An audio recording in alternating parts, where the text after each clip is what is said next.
Assalamualaikum warahmatullahi wabarakatuh. Salam, Om Swastiastu, Nama Budaya, salam kebajikan bagi kita semua. Pertama-tama saya akan memperkenalkan diri saya terlebih dahulu. Saya Muhammad Awalul Askanur Rahman, kelas MN23N. Di sini saya akan memperjelaskan tentang pengukuran kinerja dan kontrol menggunakan balance scorecard dan strategi mapping proses pada perusahaan PT Victory Network Indonesia. Latar belakang Balance Scorecard atau bisa disingkat BSC dan strategi mapping proses adalah alat manajemen yang digunakan untuk mengukur dan mengelola kinerja perusahaan secara terintegrasi dan seimbang. BSC mengevaluasi kinerja perusahaan dari 4 perspektif, yaitu keuangan, pelanggan, proses bisnis internal, dan pembelajaran dan pertumbuhan. Strategi mapping proses adalah proses yang menggambarkan hubungan sebab akibat antara tujuan strategi dari berbagai perspektif BSC. PT Victory Network Indonesia adalah perusahaan yang bergerak di bidang jasa telekomunikasi, internet, dan media. Perusahaan ini menggunakan BSC dan strategi mapping proses untuk mengukur kinerja dan kontrolnya. Alasan memilih perusahaan ini sebagai studi kasus adalah karena perusahaan ini merupakan salah satu perusahaan telekomunikasi terkemuka di Indonesia yang memiliki visi dan misi yang jelas, serta strategi yang inovatif dan kompetitif. Perusahaan ini juga memiliki data kinerja yang lengkap dan terukur. Selanjutnya, 4 perspektif balance scorecard dan strategi mapping proses. Yang ke-1, perspektif keuangan. Yang kedua, perspektif pelanggan. Yang ketiga, perspektif internal. Dan yang keempat, perspektif pembelajaran. Selanjutnya, perspektif keuangan PT Victory Network Indonesia. Perspektif keuangan dalam balance scorecard adalah tentang bagaimana investor melihat perusahaan Anda. Pengukuran kinerja keuangan dapat menampilkan seperti apa perencanaan, penerapan, dan strategi yang diambil untuk melakukan perbaikan mendasar.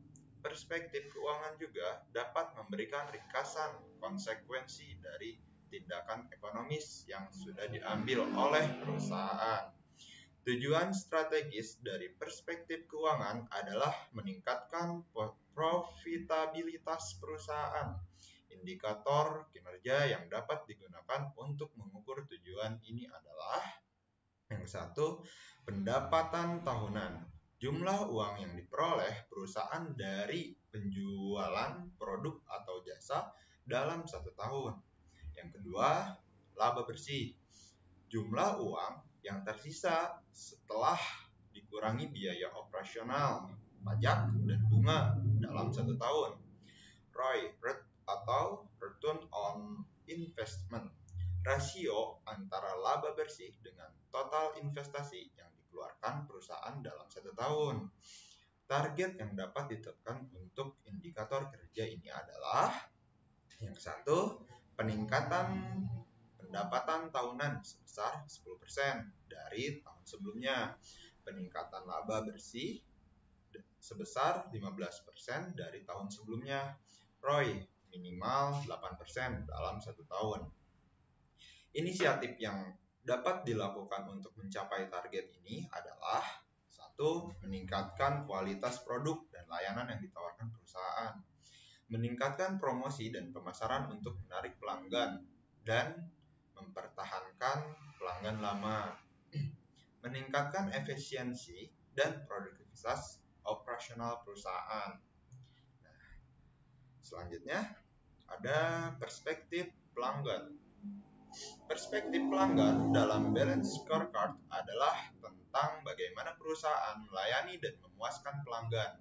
Dalam hal ini, perusahaan harus memahami kebutuhan, harapan, dan preferensi pelanggan, serta menawarkan produk dan membangun loyalitas dan hubungan jangka panjang dengan pelanggan. Tujuan strategis dalam perspektif pelanggan adalah meningkatkan kepuasan dan loyalitas pelanggan. Indikator kinerja yang dapat digunakan untuk mengukur tujuan ini adalah yang satu, tingkat kepuasan pelanggan, persentase pelanggan yang merasa puas atau sangat puas dengan produk dan layanan yang diberikan perusahaan. Yang kedua, pangsa pasar, persentase pelanggan yang memilih produk dan layanan perusahaan dibandingkan dengan pesaing. Retensi pelanggan, persentase pelanggan yang tetap menggunakan produk dan layanan perusahaan dalam periode tertentu. Target yang dapat ditetapkan untuk indikator kerja ini adalah satu, meningkatkan tingkat kepuasan pelanggan menjadi 90%, meningkatkan pangsa pasar sebesar 5%, meningkatkan retensi pelanggan menjadi 85%. Inisiatif yang dapat dilakukan untuk mencapai target ini adalah meningkatkan kualitas produk dan layanan yang ditawarkan perusahaan, meningkatkan promosi dan pemasaran untuk menarik pelanggan baru dan mempertahankan pelanggan lama tentunya, meningkatkan layanan purna jual dan penanganan keluhan pelanggan. Nah, itu untuk perspektif pelanggan. Selanjutnya, ada perspektif internal. Perspektif proses bisnis internal dalam balance scorecard adalah tentang bagaimana perusahaan menjalankan proses-proses kritis yang memungkinkan perusahaan untuk memberikan nilai bagi pelanggan dan pemegang saham. Proses-proses ini mencakup proses inovasi, operasi, dan pengaturan dan sosial.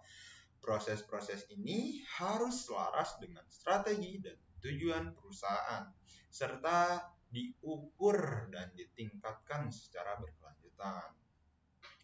Tujuan strategis dari perspektif proses bisnis internal adalah meningkatkan kualitas, efisiensi, dan efektivitas proses bisnis perusahaan. Indikator kinerja yang dapat digunakan untuk mengukur tujuan ini adalah satu, ada waktu siklus produksi, durasi waktu yang dibutuhkan perusahaan untuk menghasilkan produk atau jasa dari awal hingga akhir. Yang kedua, biaya produksi, jumlah uang yang dikeluarkan perusahaan untuk menghasilkan produk atau jasa. Yang ketiga, tingkat kualitas produk, persentase produk atau jasa yang memenuhi standar kualitas yang ditetapkan perusahaan. Tingkat kepatuhan, presentasi proses bisnis yang sesuai dengan peraturan dan standar yang berlaku. Target yang dapat ditetapkan untuk indikator kerja ini adalah satu, mengurangi waktu siklus produksi sebesar 15% dari tahun sebelumnya, menurunkan biaya produksi sebesar 10% dari tahun sebelumnya, meningkatkan tingkat kualitas produk menjadi 95% dan meningkatkan tingkat kepatuhan menjadi 100%. Inisiatif yang dapat dilakukan untuk mencapai target ini adalah satu, meningkatkan kualitas produk dan layanan yang ditawarkan perusahaan, meningkatkan efisiensi dan produktivitas operasional perusahaan, meningkatkan layanan purna, jual, dan penanganan keluhan pelanggan, meningkatkan kepatuhan terhadap peraturan dan standar yang berlaku. Nah, itu untuk perspektif internal dari PT Victory Network Indonesia. Selanjutnya, ada perspektif pembelajaran dan pertumbuhan. Perspektif pembelajaran dan pertumbuhan dalam balance scorecard adalah tentang bagaimana perusahaan meningkatkan kapabilitas, motivasi, dan kreativitas karyawan serta mengembangkan infrastruktur teknologi dan organisasi yang mendukung pencapaian tujuan strategis perusahaan.